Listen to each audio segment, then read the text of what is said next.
I'm in Godley, Texas, where the police chief was arrested for pimping out his own wife for $200 an hour. The 29-year-old suspect also told investigators the former police chief was allegedly pimping his own wife for $200 to men. His mom got arrested.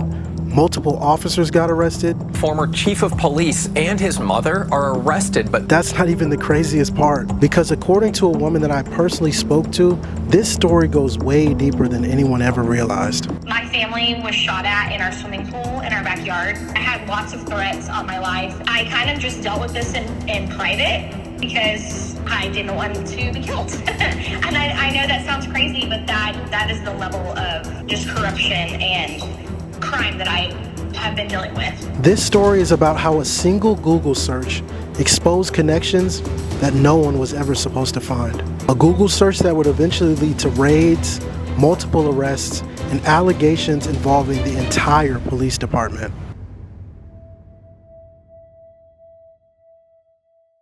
For phase 2 of this mission, I'll be going to the police station with the body camera to try to get these police officers to tell me just exactly where everything went wrong. But before we get into that, you've got to understand the lore and the backstory. So let's start with phase 1. We got to go back to where it all started. Let's go.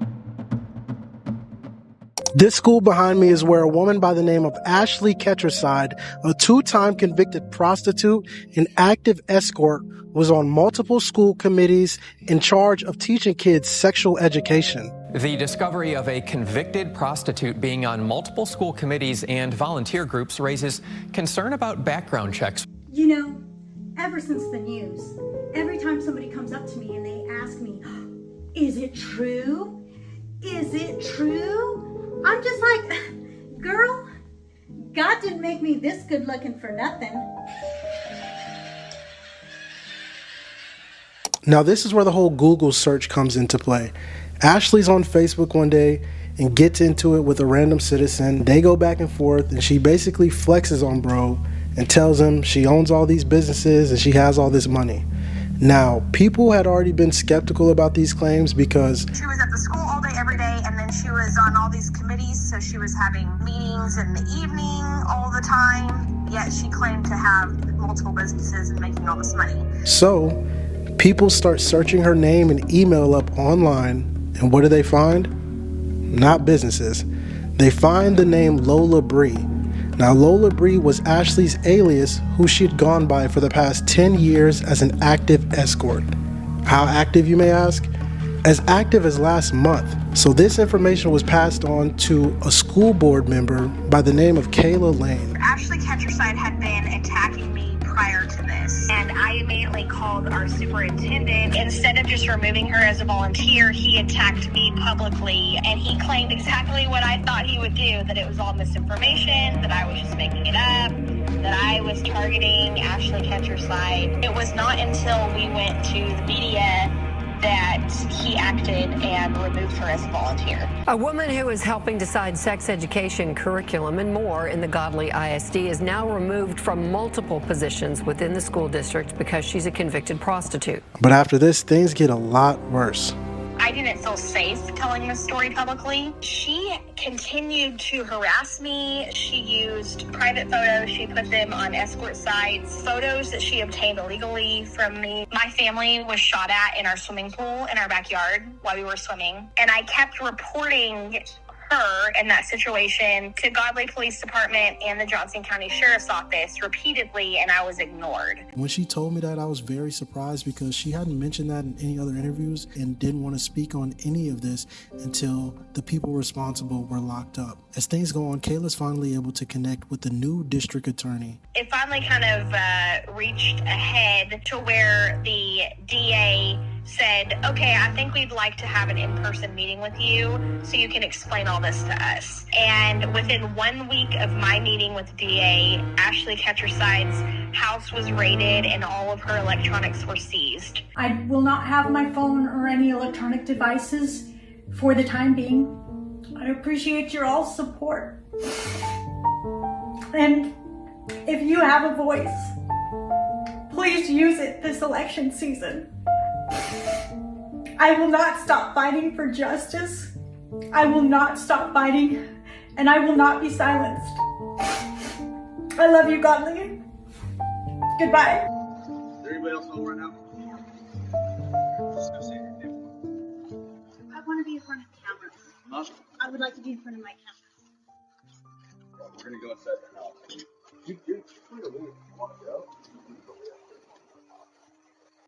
You're free to leave if you want to go. You can leave, but we have to. I'm not. Okay, so if you want to know what's going on, we can explain that to you. But while we're conducting our search, you're not going to be inside. You just want to go sit down and have a conversation. That's just how it's going to go. Okay, that's just what's going to happen. That's not a request. I'm going to call my attorney. You can call, but your cell phone's being seized as well. Okay, so you have to find another way to contact her or her. All right. So if you want to go inside, sit down at your kitchen table, I can kind of explain to you what's going on. If you don't want to be here, then don't be here. Okay? You're not under arrest. I want to do this in front of camera. Well, where's the camera at? Well, she has a camera right here, Right but there. we're not. That's not what we're doing. It's either you want to talk to us inside, or you're free to leave. Okay. Is there any other electronics inside your vehicle? That's probably schedule real quick before you leave, and then. Basically, it mirrors your phone. They hook it up to a computer, and it basically makes a copy of everything that's in your phone. Okay. Doesn't take that long once they get it hooked up. It's just the process of finding the agency to hook it up and stuff like that, as well as what information you're willing to give them to get into the phone, whether it's a passcode, whether it's a thumbprint, whether it's facial recognition. At some point in time, obviously that speeds it up because they just plug it in, put the code in, and it downloads.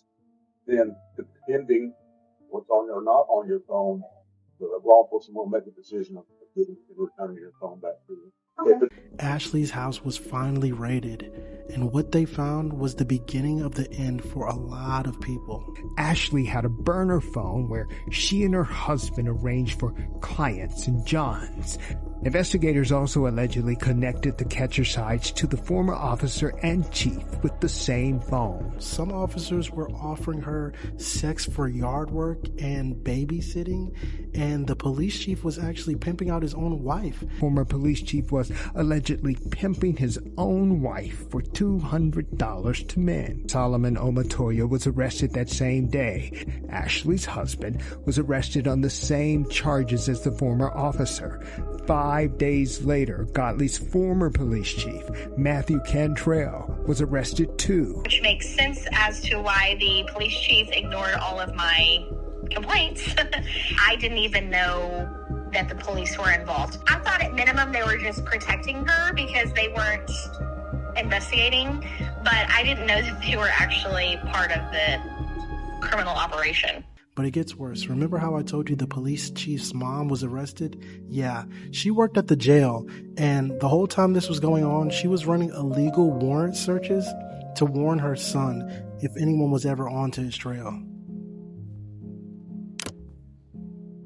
So I go back to the police station, but this time I'm wearing a body cam, and I'm like, somebody in here is going to want to talk to me, especially because the officers involved, all of them got arrested, so none of them should be here. Nobody should have a problem, speaking to a concerned citizen about what's going on. So as I walk in, I see two ladies in the office, and I'm like, okay, we're green. Let me go to the bathroom, just make sure the audio's good, put the audio in my pocket, and then I give the phone to my sister and listen to what this lady says. How you doing, ma'am? I'm writing a story about Godly. Is there any police officers that you think I could speak to? Yes. Then she starts talking to one of her coworkers. Legitimately, they're standing in front of me, whispering. I don't know what they were saying. I really couldn't make it out, but it didn't seem like they were actively trying to put me into contact with anyone. They just wanted to make it look like that. I'll let you in just a second. Okay, so nobody's answering back there, but here is our police chief's card. Yes, ma'am. Thank you. She hands me the new chief's card, and I go to the car and call him, and you can see what happens after that. Police department, press 6. Extension 110 does not answer. Nobody wants to answer, so I'm like, bro, they have to be here. So I go to the back where all the cars are parked. I see some guy working on a fence, and I ask him, like, hey, like, what do you think about everything that's been said about the police department in the news? What do you think about it? And his response is hilarious. Nah, I don't watch that. Okay. That makes sense. So that guy was no help. So I walk across the street to this gas station, literally, and I see the first black guy I've seen like in 3 hours since I've been here. I tell him the situation, like, hey, I'm writing this story and I want to interview like the cops. Where do they usually hang out at? And he basically tells me good luck with that. Like, it's kind of hard to find them, but there's not really any like grocery stores or any like big places where a lot of people gather. So I just get in the car and just start driving around. I legitimately drive around this town probably like 6 times in a row, bro. I don't see a single cop. I legitimately could have started drifting, drag racing, everything, bro. I could have started a chop shop. I could have started trapping, and I would not have got stopped because there's legitimately no cops in sight, bro.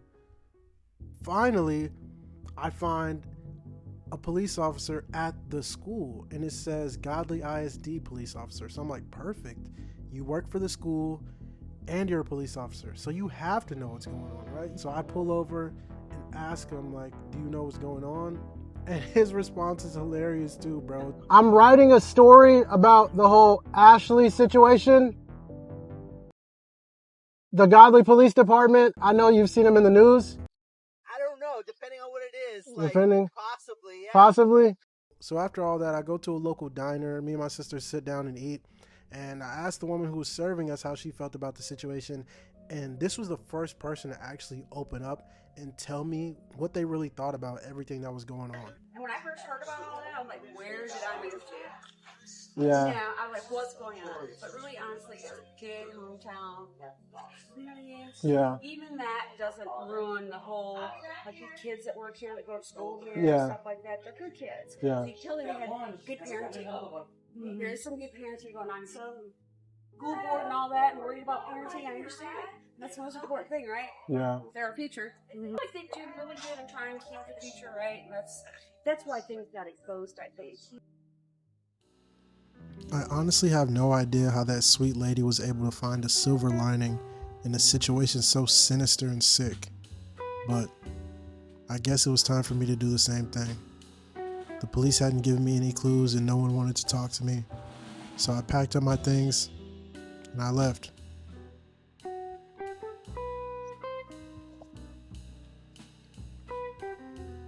don't know how to finish this video, bro. I'll figure it out.